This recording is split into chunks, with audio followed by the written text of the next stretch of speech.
देश की सर्वोच्च अदालत ने जातिगत आरक्षण के मामले पर अहम फैसला सुनाया है। सुप्रीम कोर्ट ने कहा है कि कोटा पॉलिसी का मतलब योग्यता को नकारना नहीं है। इसका मकसद मेधावी उम्मीदवारों को नौकरी के अवसरों से वंचित रखना बिल्कुल नहीं है, भले ही वो आरक्षित श्रेणी से ताल्लुक रखते हों।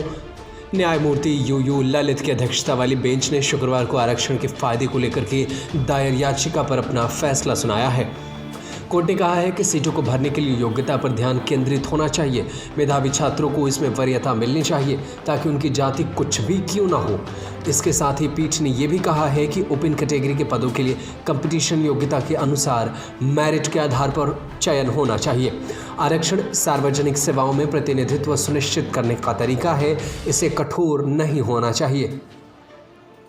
न्यायमूर्ति भट्ट ने कहा है कि ऐसा करने का नतीजा सांप्रदायिक आरक्षण होगा, जहां हर समाज का हर वर्ग अपने आरक्षण के दायरे के भीतर ही रह जाएगा। ऐसा करने से मेरिट की उपेक्षा होगी, इसलिए ओपन कैटेगरी सबके लिए खुली होनी चाहिए। सिर्फ मेरिट ही ये शर्त हो सकती है जिसके आधार पर उसमें शामिल किया जा सकता है, भले ही भी किसी तरह का आरक्षण का लाभ उसके लिए उस वक्त उपलब्ध हो।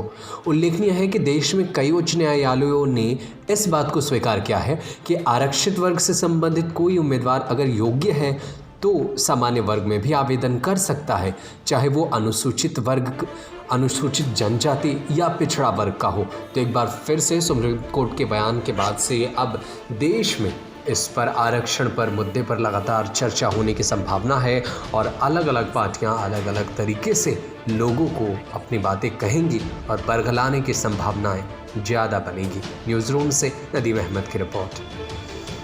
Subscribe to our YouTube channel and press the bell icon to get the latest updates.